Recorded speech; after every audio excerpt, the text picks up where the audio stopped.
Пусть помнят титанов. Люди расцветают и засыхают, как колосья на полях. Но эти имена никогда не умрут. Пусть говорят, он жил во времена Гектора. Пусть говорят, он жил во времена Ахиллеса.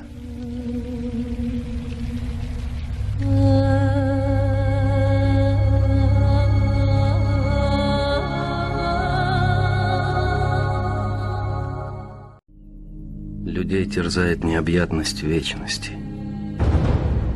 И потому мы задаемся вопросом, услышат ли потомки о наших деяниях, будут ли помнить наши имена, когда мы уйдем, и захотят ли знать, какими мы были, как храбро мы сражались, как отчаянно мы любили.